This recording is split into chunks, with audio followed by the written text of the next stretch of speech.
नमस्कार, capital TV देख रहे हैं आप। मैं हूं आपके साथ हर्ष भारद्वाज। इस खास शो बात पते की में आपका बहुत बहुत स्वागत है।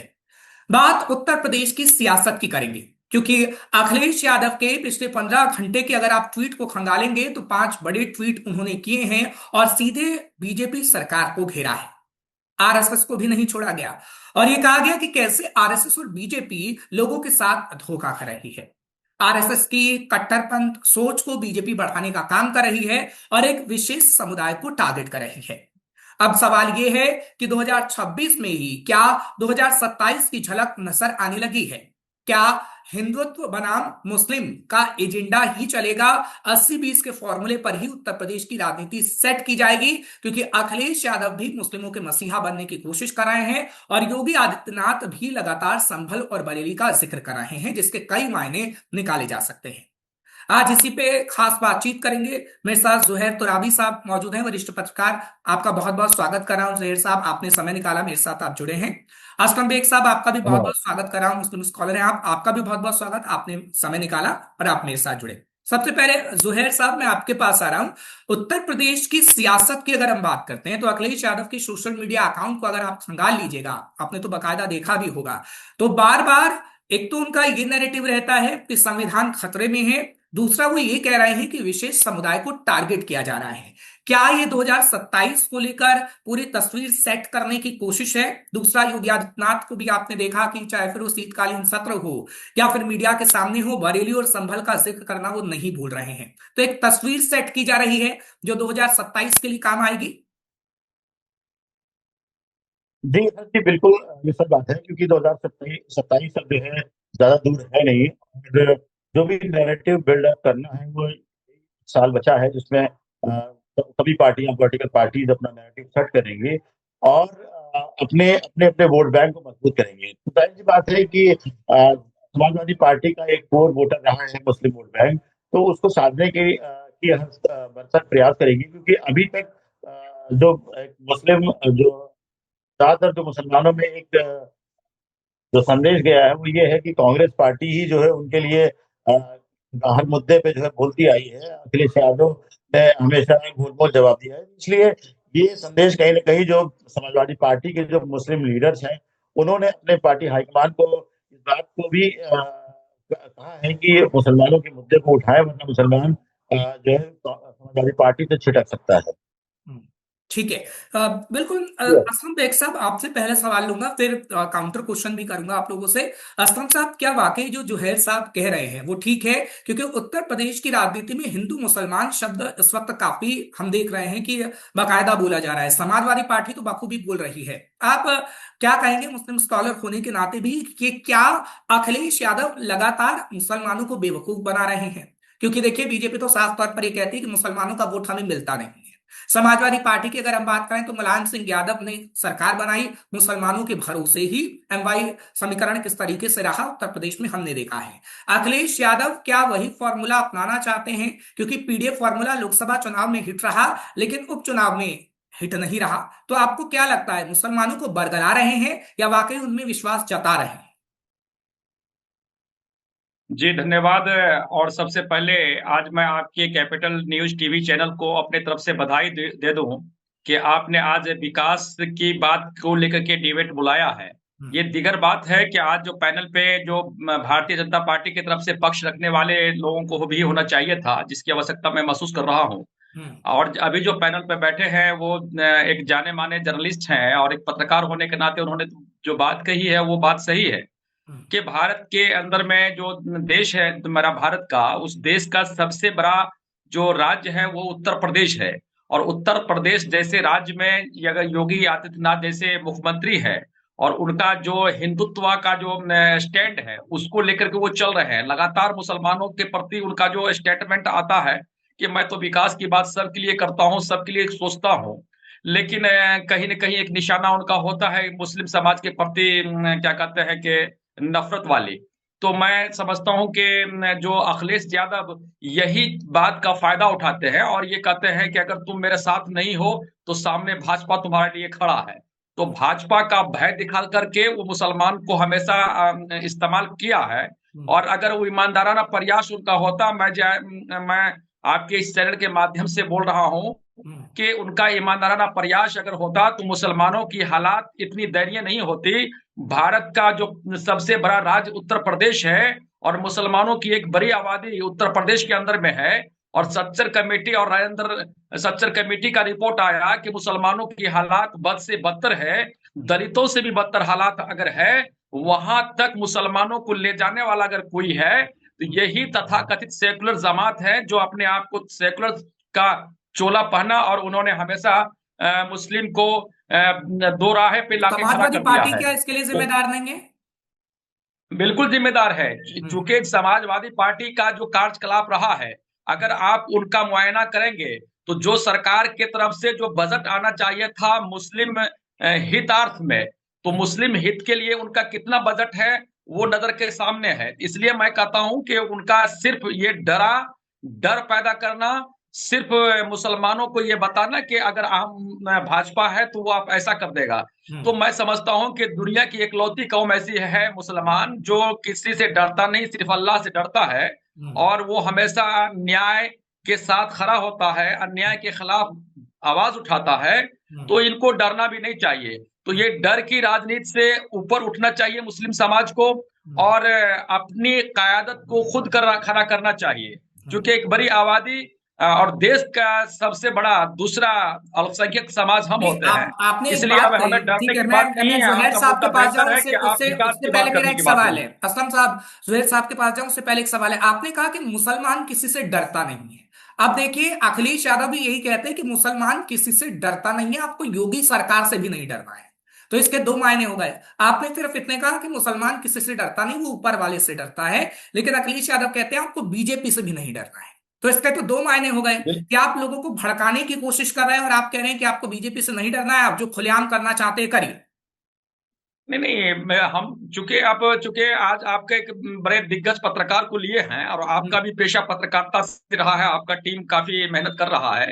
मैं ये कह रहा हूं कि आज का जो परिवेश है, उस परिवेश में जो डर पैदा किया जा रहा है, वो डर से निजात होनी चाहिए। आज का मुद्दा आपने कहा कि विकास का मामला आना चाहिए, या ठीक कब है, तक यानी हम आप ये कह रहे हैं कि हिंदू धर्म से बीजेपी मुसलमान की बात बीजेपी नहीं के लिए करेंगे। डर पैदा तो किया जा रहा है। मुसलमान को जो डराया जाता है, उस डर से मुसलमान को निकलना चाहिए। ठीक है। और किसी से ना डरने की बात है, तो डरता कौन है? जो अन्याय करता है। चलिए ठीक है, तो जुहैर मेरा तुराबी कहना है कि साहब, जुहैर मुसलमान तुराबी अन्याय साहब, ना मैं आपके करेगा तो पास आ रहा डरेगा हूँ। क्यों? हमने बीजेपी के नेता को भी इनवाइट किया था, लेकिन कुछ उन्हें इमरजेंसी आ गई, इसलिए उन्हें जाना पड़ा, इसलिए वो मेरे साथ जुड़े नहीं हैं, लेकिन मैंने उनसे सवाल करता। लेकिन क्या आपको लगता है एक वरिष्ठ पत्रकार होने के नाते, थोड़ा सा ऊंचा बोलिएगा जुहैर साहब, क्योंकि आपकी आवाज थोड़ी कम आ रही है। तुराबी साहब, आपको लगता है कि क्या वाकई हम देख रहे हैं कि अखिलेश यादव मुसलमानों में ये डर पैदा कर रहे हैं कि मैं ही मसीहा हूं, और बीजेपी आपके खिलाफ काम कर रही है, जैसा कि असलम बेग साहब कह रहे हैं कि वो भय पैदा कर रहे हैं बीजेपी के खिलाफ, और कोई मसला नहीं?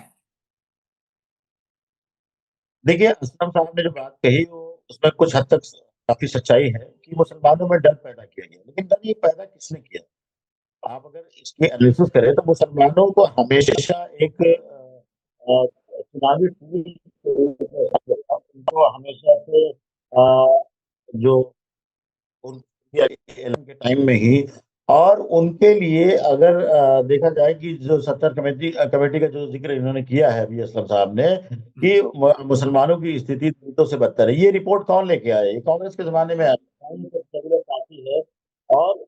और कांग्रेस ने 70 सालों में मुसलमानों का की ये दुर्दशा हुई, तो कहीं ना कहीं ये सेकुलर पार्टीज ही मुसलमानों की जो दुर्दशा है उसके लिए जिम्मेदार है। और रही बात डराने की, तो बीजेपी का डर दिखा के कि भगवा पार्टी आ जाएगी और आरएसएस आ जाएगी सत्ता में, उसके बाद भी मुसलमानों का जो है मुसलमानों को दोयम दर्जे का नागरिक बना दिया जाएगा, यही डर दिखा के मुसलमानों का वोट लिया गया। लेकिन उनके लिए कुछ कंक्रीट कोई योजना या कोई इस तरीके से उनको समायोजित करने का प्रयास नहीं किया जाए कि उनका शिक्षा का, उनका जो है आर्थिक स्तर जो है अपलिफ्ट हो, और उसको बढ़ाने के लिए किसी भी सेकुलर पार्टीज ने कोई मजबूत इरादा नहीं दिखाया। यही वजह है कि आज भी मुसलमान जो है उनको एक स्ट्रेटेजिकल वोटिंग पैटर्न का एक आदी बना दिया गया है कि आपको सिर्फ बीजेपी के विरोध में ही वोट करना है। हालांकि अगर देखा जाए तो जो भी सरकार होती है, चाहे वो बसपा की सरकार रही हो, सपा की सरकार रही हो, या अभी बीजेपी की सरकार रही हो, योजनाएं जो भी सरकार की आती हैं वो सभी के लिए होती हैं, उसका फायदा हिंदू मुसलमान सिख ईसाई सबको मिलता है, चाहे वो उज्ज्वला योजना हो, चाहे वो जनधन खाता खुलवाना हो, कोई भी योजना जो आती है वो सबके लिए होती है। और मुझे नहीं लगता है कि उसमें कोई जो है वो पारदर्शी तरीके से होती है। किसी के साथ पक्षपात होने की ऐसी कोई बड़ी घटना जो है सामने नहीं आई है ठीक इतने है सालों में। जुहैर, तो राबी साहब, एक लेकिन आरएसएस को लेकर मेरा सवाल है आपसे। असलम बेग साहब के पास में जाऊं, क्योंकि देखिए कट्टरपंथ शब्द का इस्तेमाल हर कोई कर रहा है इस वक्त। योगी भी कर रहे हैं, अखिलेश यादव भी कर रहे हैं। हमने देखा विधानसभा के अंदर ये बोला गया कि जो भी कट्टरपंथी होगा उसे सजा मिलेगी, और मौलाना तौकीर रजा का एग्जाम्पल योगी आदित्यनाथ ने दिया है। लेकिन उसके बदले में जो अखिलेश यादव आरएसएस पर कटाक्ष कर रहे हैं और वो कह रहे हैं कि ये कट्टरपंथी सोच है, आपको लगता है कि ये उसकी तोड़ है या फिर कुछ और है, कोई और नैरेटिव है? देखिए, जो सेकुलर पार्टीज हैं वो उनका जो मेन टारगेट है वो ये है कि किन्हीं किन्हीं न किन्हीं कारणों से मुसलमानों को फिर से डरा के और वोट अपने पक्ष में किया जाए, वोट बैंक जो है वो हमसे छिटकने न पाए। दूसरा, वो कुछ ऐसी चीजों का भी उल्लेख करते हैं, आरएसएस का इसलिए उल्लेख करते हैं ताकि वो जो मंडल वाली जो राजनीति है उसको भी मतलब पैरेलल उसको भी साधना चाहते हैं। और उससे ये डराया जाता है कि जो छोटी जातियां हैं, जो हिंदुओं में जो छोटी जातियां हैं, ओबीसी है, एससी एसटी है, उनको भी बराबर तरीके से उनके ऊपर भी इस बात का प्रभाव डाला जाए कि देखिए बीजेपी आरएसएस सत्ता में आएगी तो आपके लिए भी कोई उचित स्थान नहीं है। तो ये चुनावी रणनीति होती है जिसपे ये तमाम पार्टियां काम कर रही हैं। जिस तरीके से बीजेपी अपने कोर वोट बैंक को अपनी तरफ आकर्षित करने के लिए तमाम तरीके की जो है शिगुफे अक्सर उठते रहते हैं, उसी तरीके से ये पार्टियां भी जो है, जो तथाकथित जो सेकुलर पार्टियां हैं, ये भी अपने वोट बैंक को वो मुसलमानों को भी वोट चाहती हैं और वो हिंदुओं का भी वोट चाहती है। तो उनको उनको दोहरी स्ट्रेटजी अपनानी पड़ती है। बीजेपी को भी कोसना पड़ता है और इसको आरएसएस को इस लिहाज से कोसना पड़ता है कि अगर आरएसएस पूरी तरीके से काबिज हो जाएगी सत्ता पे, आरएसएस के जो पार्टियां हैं, जो तो वो फिर आपके लिए, यानी कि जो ओबीसी एससी एसटी वर्ग है, उनके लिए भी तमाम परेशानी पैदा हो सकती है आने वाले समय ठीक में। है असलम साहब, अब तो आप जी समझ हाँ रहे जी। होंगे, क्योंकि वरिष्ठ पत्रकार को इनवाइट करने का हमारा मतलब यही था कि जनता को समझाया जाए कि आखिर पार्टियां क्या करती हैं। क्योंकि जनता को बेवकूफ बनाना पार्टियों के लिए बहुत आसान होता है, लेकिन वरिष्ठ पत्रकार जो जमीनी स्तर पर होता है, जो समझता है चीजों को, वो बताता है कि कैसे पार्टियां आसानी से बेवकूफ बना देती हैं। लेकिन असलम साहब, आपको नहीं लगता कि कुछ मुस्लिम कम्युनिटी के लोग वाकई बेवकूफ बनते हैं और उन्हें ऐसे राजनीतिक पार्टियां बेवकूफ बनाती हैं? समाजवादी पार्टी खास तौर पर, क्योंकि अभी आप देखिए समाजवादी पार्टी लगातार पीडीए की बात करती है, लेकिन आप कोई ऐसा वाक्य बताइए कि समाजवादी पार्टी ने मुसलमानों के लिए कोई बड़ा काम किया हो। आप बिहार के अंदर देख लीजिए, बिहार में अभी चुनाव हुआ, तेजस्वी यादव ने मुकेश सहनी को उप मुख्यमंत्री की बात कह दी कि मुख्यमंत्री बनाएंगे हम अगर हमारी सरकार आती है। तो कितना बवाल हुआ कि आपने मुसलमानों को क्या दरी बिछाने वाला ही समझ रखा है। तो ये पार्टियां जिस तरीके से बेवकूफ बनाती हैं, तो ये मुसलमान तबका अब तक ये समझ क्यों नहीं पाया है, मैं आपसे समझना चाहता जी सर, मैं जहां तक मेरा अपना मानना है हूं। कि जो आज का जो वर्तमान का राजनीतिक परिप्रेक्ष्य है, इस परिप्रेक्ष्य को अगर बहुत ही बारीकी से अगर देखा जाए तो मैं समझता हूं कि आज का जो राजनीति है मुसलमानों के लिए वो संक्रमक काल का दौर से गुजर रहा है। क्योंकि इनके पीछे जो इनका कायदाना सोच वाले लोग होते हैं, तो उनके ऊपर यही लोग खड़ा होकर ये कहता है कि ये बीजेपी का एजेंट हो सकता है। और आपको हम याद दिला रहे हैं कि जब मुसलमानों के हक और अधिकार की बात हो, दलितों पिछड़ों की अगर बात हो, तो वो पूरी तरह से देश का मुद्दा लेकर के अगर कोई सदन में बात करता है तो उसमें ओवैसी साहब का सर फहरिस्त नंबर 1 में आता है। इसके बावजूद ओवैसी साहब पर कि ये बीजेपी का बी टीम रहा है। इस बार ने बिहार में आपने जो कहा मुकेश सहनिया और को डिप्टी सीएम के मामले में, तो ये यहाँ भी यही बात को लाना चाह रहा था कि ये मुसलमानों का बीजेपी का बी टीम है। लेकिन यहाँ के जो कायद थे उन्होंने ये साबित कर दिया कि हम बीजेपी के बी टीम नहीं है, हम यहाँ मैन थीम की राजनीति करने वाले हैं। और बिहार के सीमांचल जहां से मैं भी ताल्लुक ठीक है रखता हूँ असलम वहां बेग से साहब, उन्होंने आपने अपना मुझे टिकट आज भी बनाया। आज मायावती जी की याद दिला दी। उनका तो बर्थडे भी है और जन्मदिन भी है, और वो तो इस वक्त इसलिए जानी जाती है कि वो बीजेपी की बी टीम है। मैं उस पर बात करूंगा, अपनी बात को आप पूरा करेगा। जी, तो मायावती जी देश के क्या कहते हैं शोषित वंचितों की आवाज रहे हैं। उनको जन्मदिन की तरफ से मेरे तरफ से शुभकामनाएं। हम्म। और मैं ये बता रहा था सर कि यहाँ हमारा जो राजनीतिक क़यादत है उनको पूरी तरह से ये तथाकथित सेकुलर पार्टियों ने ध्वस्त कर दिया। और आज कभी जो क़यादत सोच लेके आना भी चाहता है उसको भी ये लगातार उस पर ये टैग लगा देता है, जिसकी वजह से वो खड़ा नहीं हो पाता है। और उन्हें ये डरा धमका करके ये कहा जाता है कि आपका ये दुश्मन है और हमको उससे अलग रहना है आपको। तो मुसलमान आज के लिए उनसे के साथ अछूत बन गया है भाजपा का। और अछूत होने के पीछे उनके तरफ से भी यही अंदाज रहा है कि अंदाजे बयां गर्चे बहुत खूब नहीं है, शायद के तेरे दिल में उतर जाए मेरी हाँ बात। बिल्कुल, तो हम इससे लोगों ये ने समझते हमेशा हैं बात हसनैन को साहब। सुलझाने का हाँ, इससे बताने का ये समझ प्रयास में किया आता है है। क्योंकि कल मैं रिजवी साहब से बातचीत कर रहा था, मौलाना रिजवी साहब से कल ही मेरी बातचीत हुई बात पते की में, तो वो कह रहे हैं कि मुसलमानों के पास अभी ऑप्शन नहीं है और मुसलमान मजबूरी के साथ समाजवादी पार्टी और कांग्रेस को वोट करता है। क्या जुहैर तुराबी जी साहब? जी, हाँ। ये ये रावी साहब जैसे लोग जो बैठे हैं हमारे धर्म के बड़े उलमा हैं, वो मैं ये यही कर रहा हूं ना कि उनको ये कहा जा रहा है कि वो पूरी तरह से तुम्हारे पास शायद जो तुम्हारा लीडरशिप करने वाला लोग नहीं है। तो अगर लोग नहीं है तो ओवैसी साहब जैसे लोग अगर हाउस में गए हैं उनको सर्वश्रेष्ठ सांसद का अवार्ड मिलता है। और जो लोग हमारे गए हैं उनको उनकी क्वालिटी को आप देखिएगा कितना अच्छा चलिए क्वालिटी है। ठीक है, तारिक अनवर ठीक है जैसे जुहैर लोग तुराबी साहब, इसी कांग्रेस बात को कटियार से समझते हैं आते कि हैं। बी टीम तो ये मायावती इनको का तो ये जिक्र कहा दिया करेंगे। जाना है क्या ना, हाँ तुम्हारे पास तुम्हारा कोई लीडर नहीं है। हाँ ठीक तो है। मुसलमानों ने ये मान लिया कि हमारा लीडर लालू यादव है, मुसलमानों ने ये मान लिया कि हमारा लीडर रामविलास पासवान था, मुसलमानों ने माना कि हमारा लीडर मुलायम सिंह यादव है, अखिलेश यादव है, मायावती है। लेकिन लेकिन रियलिटी उनके यही साथ है कि धोखा हो मुसलमानों गया। का कोई हितैषी नहीं है। हाँ धोखा अगर हो गया। मुसलमानों के लिए कोई हितैषी होता चलिए ठीक तो है। मैं आज सपा के अगर सर अगर सपा के लोग आज अगर आज इस टीवी पैनल पे होते तो मैं उनसे आज सवाल पूछता कि आपने कितना मुसलमानों के लिए भला ठीक का है, काम आप किया है। आपकी अगली बार सिर्फ ये शिकायत दूर डराने और करेंगे, धमकाने से समाजवादी नहीं काम पार्टी और चलेगा। बीजेपी के नेताओं को भी समाज इनवाइट को करेंगे, आप उनसे मुख्यधारा में सवाल ले पूछिए। जाने के लिए ठीक है। समाज को मुख्यधारा में ले जाने के लिए पूरी तरह से समाज के सभी वर्ग के लोगों को आगे आना पड़ेगा। देश की तरक्की के लिए हम ठीक है सबको जुनेद एक होना तुराबी होगा। साहब, वाकई ये हमारा बात मसला ठीक है। है कि मुस्लिम कम्युनिटी को बेवकूफ बनाया गया है। मायावती की बात करते हैं तो आज आपने प्रेस कॉन्फ्रेंस देखा है किस तरीके से अखिलेश यादव पर कटाक्ष किए गए हैं। हालांकि अखिलेश ने भी मायावती को जन्मदिन की बधाई दी, तो बीजेपी पर कटाक्ष किया गया कि आप संविधान को जो खत्म करता है उनके साथ मत खड़े होया करिए। जो ये बी टीम की भूमिका है इसको किस तरीके से आप देख रहे हैं? और जिस तरीके से मौलाना रशीदी साहब और रिजवी साहब से मैंने खुद बातचीत की है बात करते कि तो वो कहते हैं मुसलमानों के पास कोई ऑप्शन नहीं है।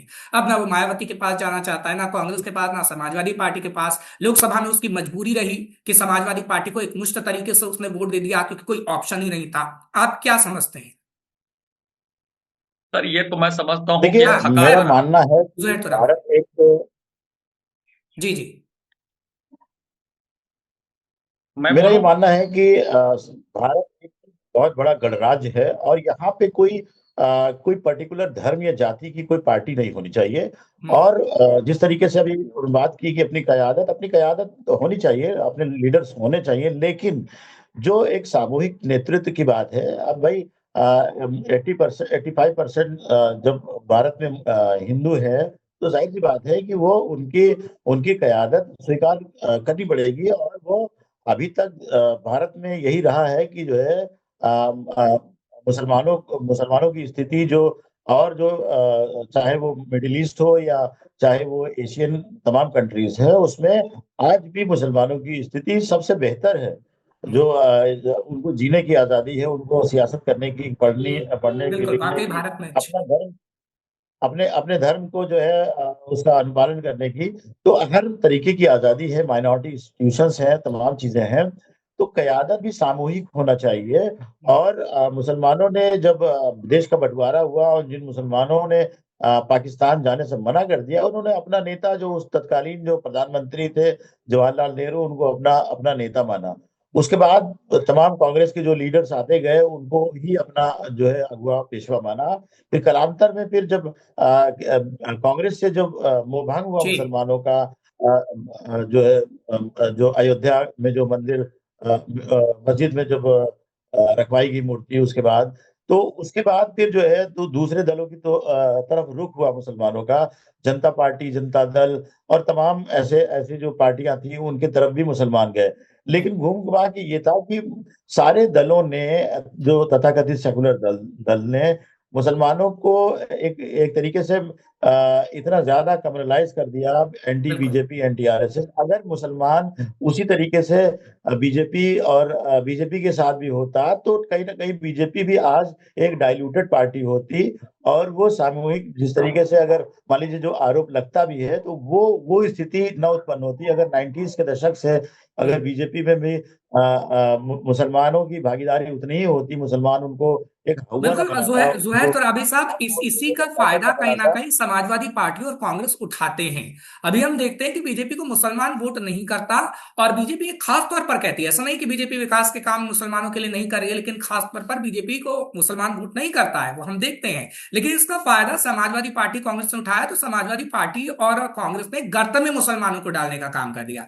अब मेरे पास समय इतना ही था, तो रबी साहब आपसे फिर मुलाकात होगी, चर्चा हम जरूर करेंगे। बहुत बहुत शुक्रिया आने के लिए। असलम बेग साहब आपका भी बहुत बहुत धन्यवाद। शुक्रिया, आपकी शिकायत जरूर दूर करेंगे। अब जब मुलाकात होगी तो बीजेपी और समाजवादी पार्टी के नेताओं के साथ होगी, और तो रबी साहब आपको भी इनवाइट करेंगे। आप दोनों का बहुत बहुत शुक्रिया, आप दोनों ने समय निकाला कैपिटल टीवी के लिए। फिलहाल वरिष्ठ पत्रकार शुक्रिया। यही समझाने की कोशिश कर रहे थे कि किस तरीके से, अगर हम बात करें यूपी की सियासत है वो हिंदू मुस्लिम ही होने वाली है 2027 के विधानसभा चुनाव में। और स्कॉलर साहब यही बता रहे थे कि कैसे मुसलमानों के साथ धोखा इन पार्टियों ने किया है। खैर, आगे आने वाली सियासत कैसी होगी उत्तर प्रदेश की, उसमें हम बातचीत करेंगे और आपको हर खबर से अपडेट करेंगे। बात पते की देखते रहिए, आप कैपिटल टीवी के साथ बने रहिएगा। मुझे इजाजत दीजिए, नमस्कार।